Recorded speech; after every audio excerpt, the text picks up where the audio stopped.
Hey there, and welcome back to Blacklist Universe. This is Mike Miller, your 32-year comic book professional artist, now doing YouTube videos and trying to help you maybe learn how to draw a thing or two.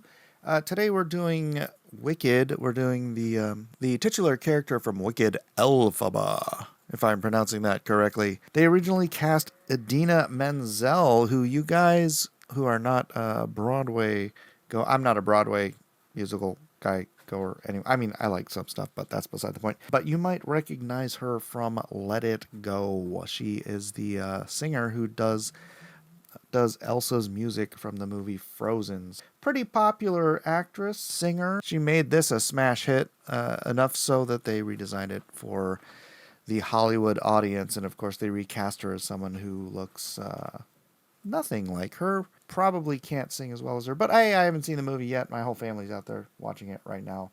I figured I'd stay home. Not. I'm sure it's great. I just really don't have any interest in going to see it. But I did. I did want to do a redesign of the character because it is so topical, and I am using Idina Menzel as my influence for the drawing of the face. The likeness may not be perfect or spot on, but I think it's fairly deep. Actually, it kind of reminds me of a Paul Smith. If, for those of you who are fans of Paul Smith, back in the 80s, he was the artist on X-Men, and I drew this, and I'm like, man, that my drawing just reminds me of a face that Paul Smith would draw. You know what? It reminds me of Paul Smith's Madeline Pryor, who was a redhead, who is being no, I can't even go there. All right, yeah. So Idina Menzel, she is fairly buxom beauty for I don't remember when did Wicked even come. It's been around for a day, man. It's been around for a while. But yeah, I'm not exaggerating too much here in the illustration. And plus, these corsets do tend to overemphasize the womanly form, and not in a bad way. So I'm not really going to cry about that too much. What I was doing here is I was looking back at the original Wizard of Oz designs, or the movie, and I just kind of I dug the real medieval look that they were going for in that original Wicked Witch design.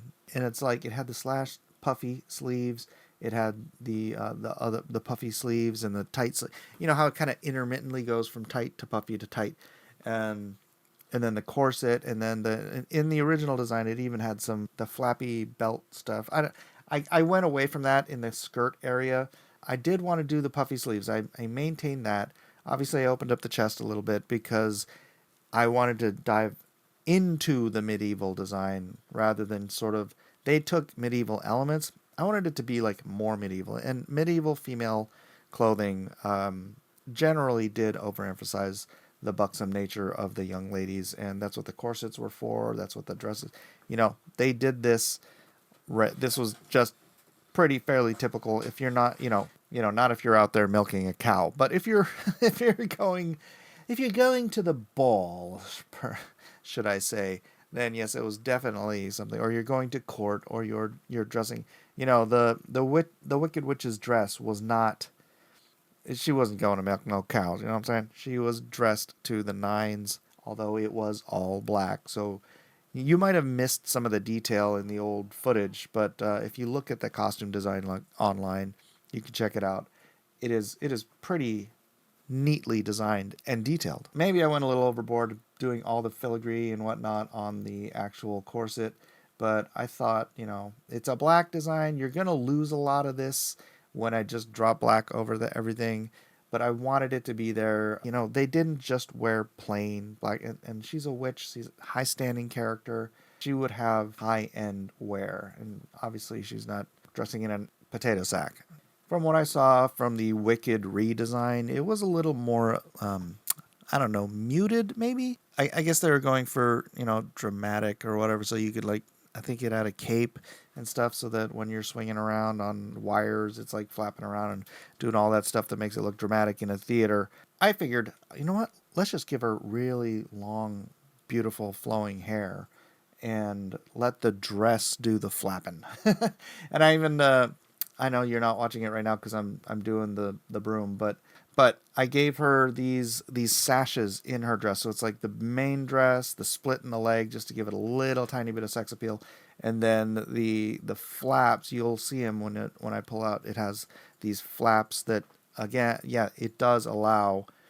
I granted it is, I'm not drawing this for the theater, but if it was, then you would have these extra layers of material that could flap easily in the wind. Because a big old bulky dress, probably not going to be as easy to flap in the wind. But if you have the hair and the sashes, let's call them sashes, although they're not tied around, you could just see them when I pull out a little bit. And then the broom, I wanted to go for another, again, a medieval style of broom where it's like tied and then tied again.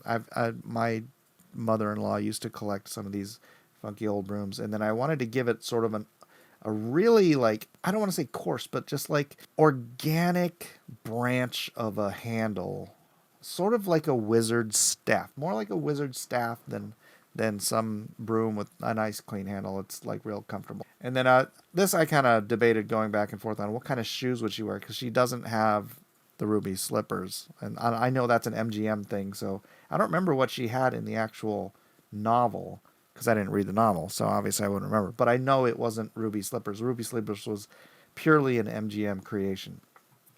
So anyways, I gave her like half thigh heels with like what you had to tie all the way up. Now, I'm not 100% sure that's medieval accurate. I'm going to guess probably not, but I thought it looked cool.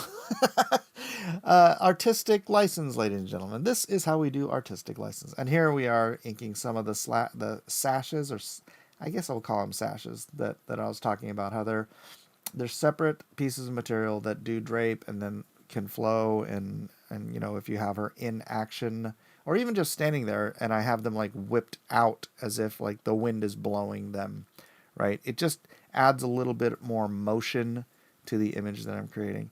And then I just go in here and I select the whole dress area and I just do these big drops of black, and then slide back in there, not slide, but do gradations in and out of the ends, so that while yes, this is all black, I didn't want to just fill black in everything, because that's boring and I like to draw. And even if something is black, I think it should have some sort of a texture in the light. Yes. Even the shadows, even the black in the shadows behind her leg, I still had to go in there and draw some lines, or excise out some white lines, because I don't know, maybe I focus too much on detail sometimes, but I just don't like big areas of black that have nothing in them. It's just not my style. It's not my forte. And then I went in and I did another frill on the end. So you see this a lot in dresses, where it's like you have the main body of the dress and then you have the frill that comes out at the end. And I think it looks cool. And then I went back in with the hat. I thought it looked a little bit plain, so I thought I'd drop a black rose in there. And I don't know, I think it adds just a little bit of design, something that makes it pop out. You can see from the silhouette, obviously everyone's going to know this is the Wicked Witch. I did maintain that sort of slooping droop, the side drooping hat that they have in the Wicked poster, the one that caused all of the problems because the actress got all upset when somebody changed the movie poster and hid her eyes. It was like stealing her soul. I don't remember what she said, but I just remember it being so dumb. Like, why are you complaining about this? You're like the star of a movie, and you're going to complain because some fan who absolutely loves Wicked wanted the movie poster to look more like the Broadway musical poster. And you're going to get all pissy about something like that? I don't know. The attitude of some of these people in Hollywood just drives me apoplectic. Yeah, so I went with at first just straight green and black to see how that would look. And I decided I want to do a little something here. I mean, obviously I wanted to change the hair color, so the hair color at least differentiates from the tone of the dress, the whole outfit.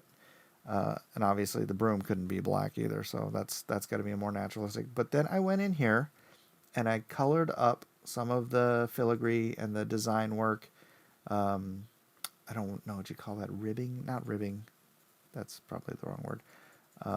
but yeah, the laces and everything, and I lightened them up, and then I went back in. Well, I had to clean up after that because my selection tool wasn't doing the perfect job. But again, if you guys haven't heard how I do this basic thing, it's tint, tone, and hue. You could go back and watch some of my other videos because I go through this very quickly on this video because it's pretty basic with just all the black on there. I just need to throw a few highlight lines in there, but it's 3 tones. It's tint, it's tone, and it's hue, and it gives shape to everything. And that was great because I got the hat. I got the hat to be able to drop a shadow over 2/3 of her face, right? Which really kind of overemphasizes her breasts, but I'm actually okay with that. I don't have a problem with that. But then I get to go in here and sort of underlight, right? Sort of fill light her under her brows and under her chin and her jawline from the light bouncing off of her chest. And so it gives an extra dimension to her face. And it really does just, because everything is so dark, the face, well, first of all, I wanted to go in and add a little splash of color, just, but it's not like, it really just changed sort of the hue a little bit. It didn't like brighten anything up because she's supposed to be dark. So I didn't want to go in and just put, hey, let's make everything gold here, because that would be silly. But anyways, it does give it a little bit of just difference here and there, but without getting too fancy. And then I just went in and tinged it in with a little bit of highlight so that you could see that it is 3-dimensional. But yeah, really, this color scheme, just so much black and then the green, it really makes her face and her chest and her leg, just the green pops off so much from the black that you really don't need any real like tertiary colors, because it's like, usually you're dealing with flesh tones and whatnot, and then you want to use like 2 or 3 colors in your costume. But for this, it's like the green becomes the attention grabbing portion. And so I don't know, I think it came out pretty cool. I like the design. If I don't know, maybe I'll have a Wicked Witch character in my Blacklist universe, and it'll look something like this, because it's deviated enough from what we have in Wicked, and certainly from what we have in the Wizard of Oz, that you never know, I might just have a new witch character in the Blacklist universe. Anyways, if you like what I'm doing here, please do hit that subscribe button. I noticed a lot of you guys are watching these videos without subscribing. That's a no-no. Hit that subscribe button, like it, share it if you want, and I'll see you guys all on the next video.